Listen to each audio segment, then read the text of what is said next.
Countdown for blastoff. X minus 5, 4, 3, 2, X minus 1, fire.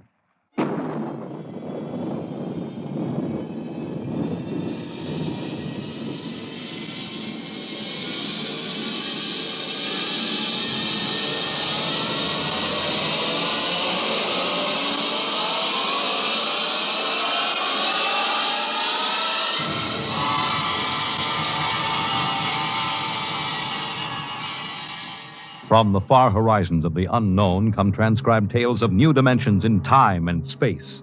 These are stories of the future, adventures in which you'll live in a million could-be years on 1,000 maybe worlds. The National Broadcasting Company, in cooperation with Street and Smith, publishers of astounding science fiction, presents X minus 1.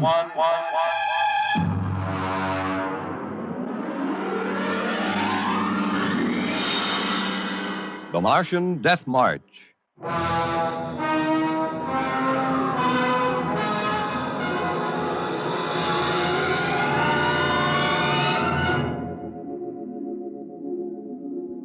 I've always been interested in lost causes. The revolt of the Scottish Jacobites against England, the last stand of the Cherokee and Sioux Indians, and the death march of the Martian Highlanders in 1997. There's been a lot written about that march.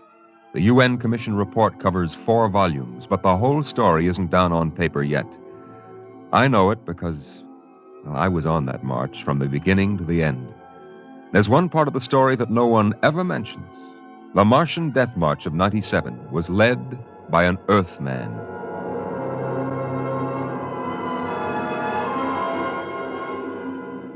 Maybe you've been over the route of the march. There wasn't any highway there 30 years ago in 97. There was desert, hot, burning desert. I lived at the edge of the Calmac Canal then with my father. He was a prospector searching the surrounding desert with sonar probe and Geiger counter, scratching just enough ore from under the Martian sands to pay for our grub stake the next year. I remember he was in the Adamson digger in the North Quadrant when I came running out that day.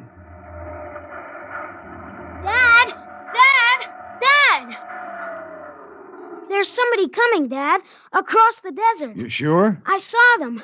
They're a couple of miles out. Well, how many cars? They're on foot. On foot across the desert? Honest, Dad. I saw them. Are you sure it wasn't a light reflection off the canal? No. It was dark against the sand. I don't like that. You run back and get the rifles out. I've got to pull the digger into the shed. Is there going to be fighting, Dad? I don't know. I got a whole year's ore piled out back in the bins, and I ain't going to lose it to no claim jumpers. You go back to the shack and break out those rifles and see they're loaded, you hear? And jump!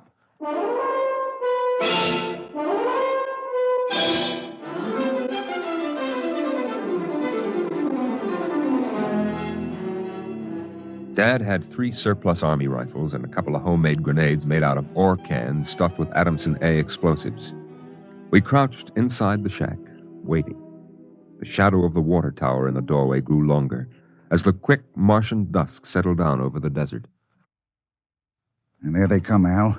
There's 2 of them. What's that on the first one's back? Why, I haven't seen one of those in 20 years. What is it? A one-man desert tank.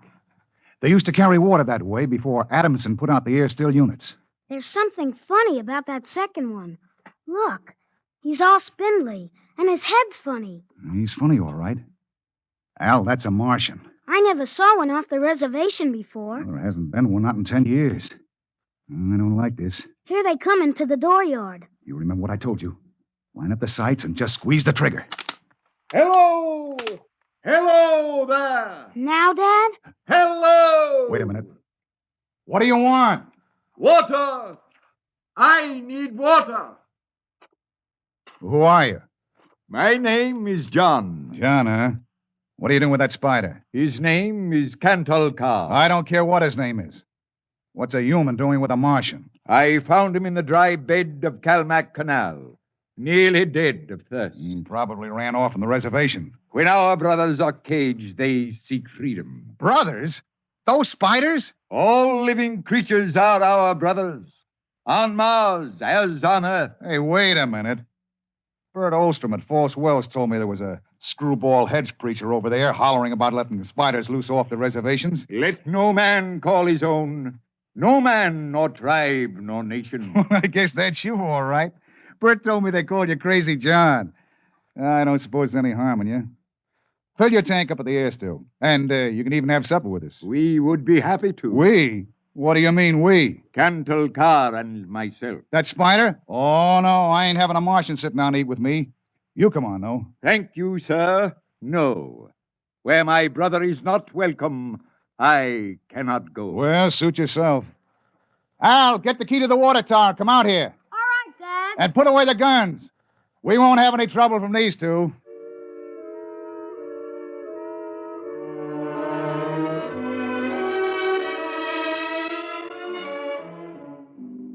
The old man filled his tank at the air still tower, and the Martian went through the ash pile for half-burned fuel brick. When we went in the house for supper, I could see them silhouetted against the fire. The old man with his wild hair and beard, and the thin, spidery arms and legs of the Martian. Dad, What? are all the Martians on the reservation? Yeah. All but a couple of wild ones in the mountains up north. The patrol catches a couple every year. Why? Well, they murder people. No, I mean, why are they on the reservation? Because it's the safest place to keep them, past us all. How many are there? Oh, I don't know.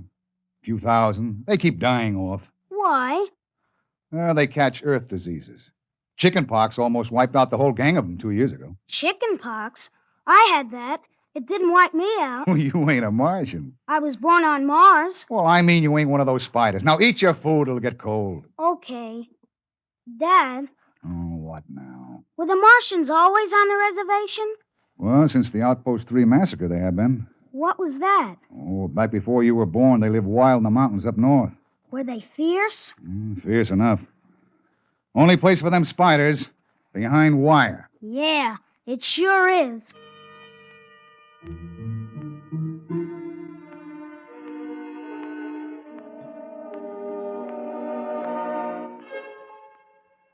Out in the dooryard, the campfire flickered at the base of the water tower.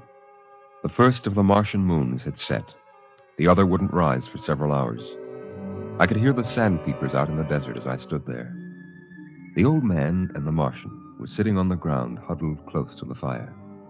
It gets cold fast on the desert when the sun goes down. Is that you, boy? You can come up to the fire if you like. My dad wouldn't like it. All right. But I'm not afraid of no spider. No, there is nothing to be afraid of. How come his arms are all skinny? Ask him. Does he talk? Yes, his name is Cantle Carr. It is, huh? Hello. Hello, boy. He talks funny. It is not my language. Why isn't he on the reservation? You can get in trouble helping spiders to escape. No man has the right to imprison the innocent. They that are enslaved will be freed. They that are in sickness and misery will be comforted. They that are exiled in a strange place will be restored. My dad says that spiders are treacherous, cowardly, murdering savages. That's what he says. Boy, there was a time on this world when there were no Earthmen, when the ships and the machinery of Earth were unknown. Then the people of the highlands lived in peace. But today they are a handful, starving, dying behind the wire. But the reservation isn't so bad. Our home is in the mountains of the north, not the desert. I heard a voice which cried out to me in the desert, "Go to your brothers." Do they really call you Crazy John? I have been called many things. You really think we ought to let those old spiders off the reservation? Boy, we die here in the desert. We die in the sun and of the sicknesses you have brought from Earth. That's 'cause Martians are just weak. I'll bet I could knock you down myself. You could. We are a different people. We have not the strength of muscle of Earthmen. But we will not stay here to die. You won't get off the reservation. The patrol takes care of all that. They won't let any stinking old spiders out. Even in the minds of children is planted the poison of evil. How long?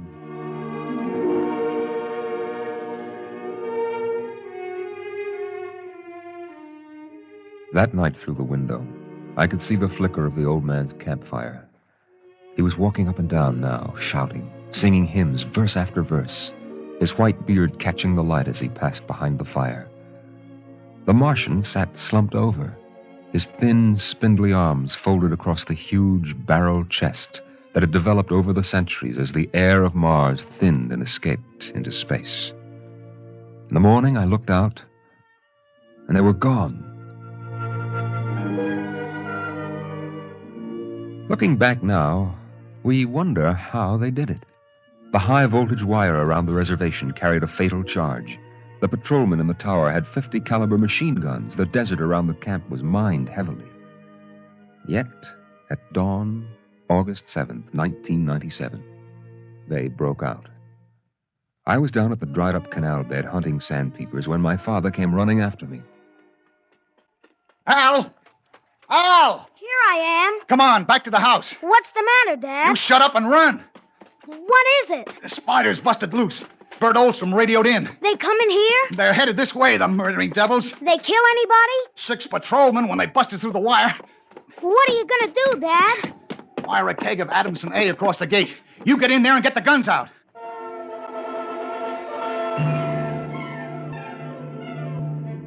I got the rifles and shoved a full clip in each one. Then I slipped a primer fuse on the homemade grenades and lugged them out to the porch. Dad was running lead wires back to a detonator from a half keg of Adamson A he'd set across the gate. There. And that's it. Now give me one of those rifles. Will they be here soon? You can see the dust over the rise. Murdering spiders. What'll they do? I don't know. Now make sure you get a good sight, Al. Don't waste any bullets. There they are, Dad. There they come. Oh, wait a minute. Hold up now. I want to get a good shot. Let him get closer. Dad, that's Crazy John up in front. There. He's taller than the spiders. You can see his beard. You're right. Oh, that renegade rat. He probably helped him break out of the reservation. Listen, Al. If anything happens to me, you ride out back to the shed. You can hide out in the empty ore bins till they go away. Now, you got that? All right, Dad. We're going to come in. The spider's shouting something, Dad. Probably a trick. Get down a little, Al. You're in the way. We're coming in. I got him clear now. Right in the head. Up a little now. Got him! Got him, Al. Dad, look out! They've got guns! Down! Get down! Oh! Dad! Dad! Get out, Al! Get out to the shed! Dad! You're hit! Go on! Those spiders are going to rush. Now get going! No, I can't let Shut you! up and get out of here, you hear? Get out!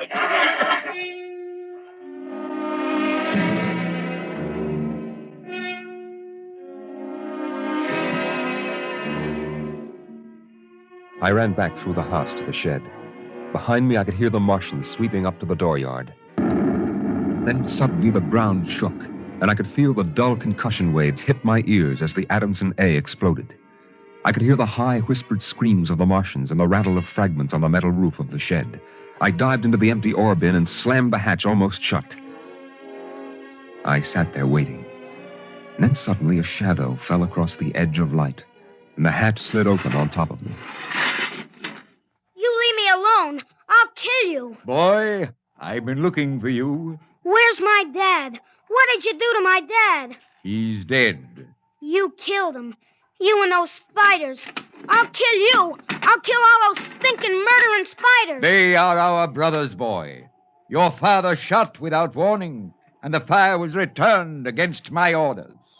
You mean you weren't gonna attack us? Our brothers came in peace. They are going home to their mountains. We came to get water for the journey.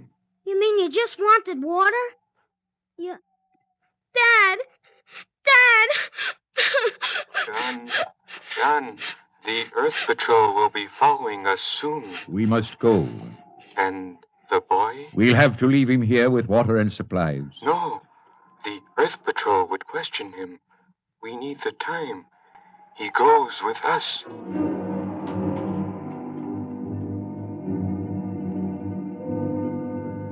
They tore the Adamson air still from the tower and mounted it on poles. They piled our supplies in the yard and loaded them on their backs. And then they started. I marched with the old man at the head, and the column stretched out behind us on the desert. I turned to look back at our house, but the sun was behind it, blinding red. The old man pulled me around as he marched, his eyes fixed on the horizon, where far to the north rose the cool mountains that were the ancient home of the Highlanders. 14 of the Martians died the first day. They dropped to the side of the column when they could go no farther, and died. But the march went on. On the 5th day, we swung wide to avoid a mining settlement, but not wide enough. The miners were in ambush behind a pile of rocks. Out, boys!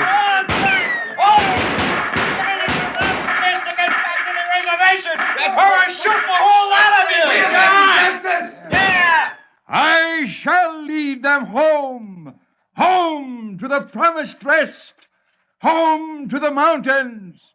March forward! March forward!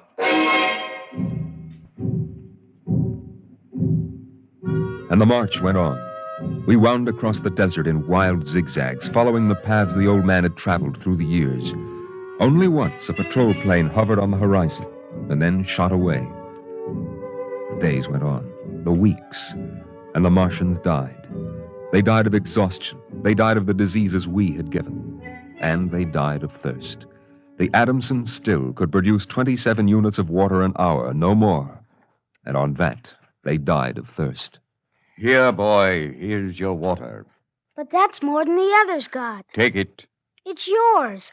You're giving me your water. It will be provided to me. He that brings justice to his brothers will drink deep of the water of righteousness. He that drink your water, boy. Across the desert, from the Kalmak Canal to Fever Dip, past the towering mesas of the Higgins Badlands, across the dry sea bottoms they marched.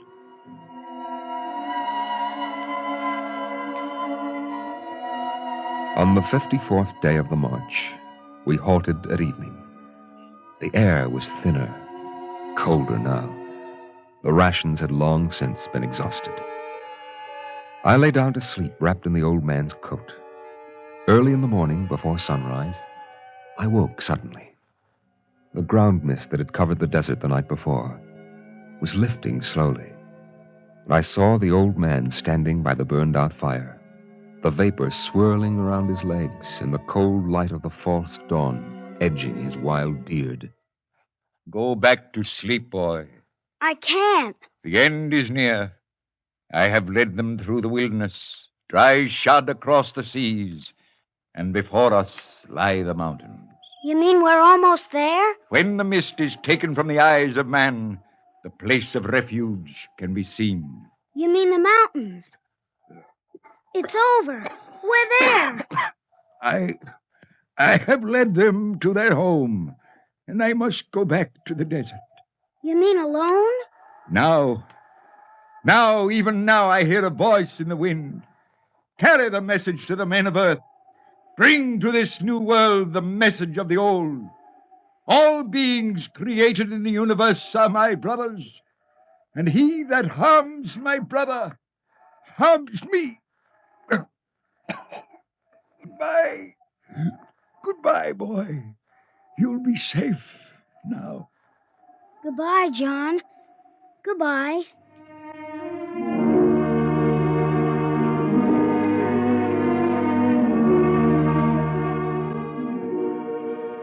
The Martians found him 500 yards from the camp, dead. Now the mist rose, and before us towered the highlands, the tall green mountains and the cool sky. The march was over. Of the 7,000 Martians who started, 900 were alive. They gathered now on the rise of ground and faced the hills. Their thin bodies wavered as they stood, and some dropped to the ground as they stood there. But there was a light of hope in their large, staring eyes. Most of them had died, but they had died on the way home, and now the march was over.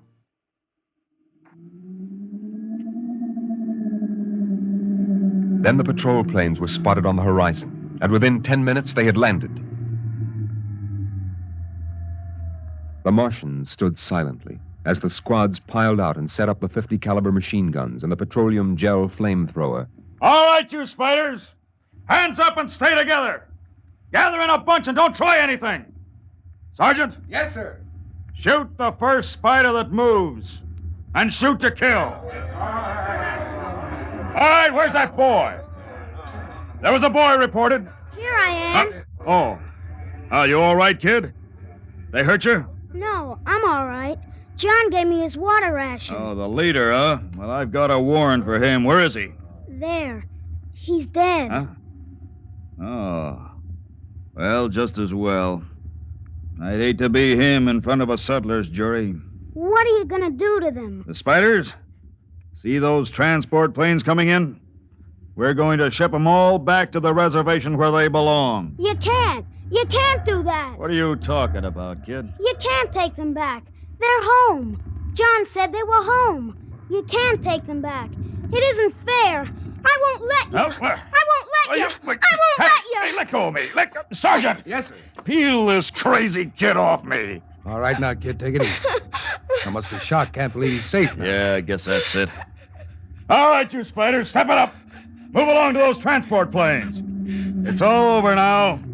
You're headed right back to the reservation.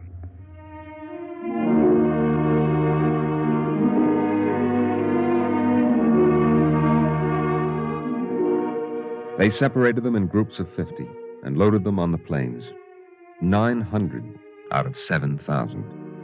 And soon the first big-bellied ships waddled out on the hard sands and lifted slowly into the air, headed back to the south, flying over the trail of dead and dying who started on the march to the highlands, the march to home. Don't worry about them spiders, kid. We'll take care of them. Come on now, kid. You'll feel better as soon as you get back to civilization. I looked once more at the green mountains towering through the mist. And then, just before the motor raced, I saw John. Crazy John propped up against a dognut bush where the Martians had placed him. The wind from the south gave the wild hair and beard a rippling life. He faced the hills, the home and rest he had promised his brothers, as he led them through the wilderness of Mars.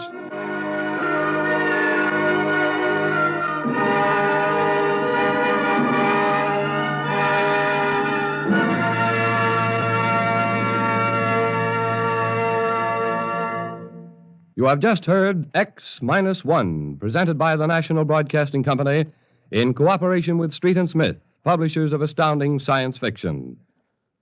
X-1 was an NBC Radio Network production.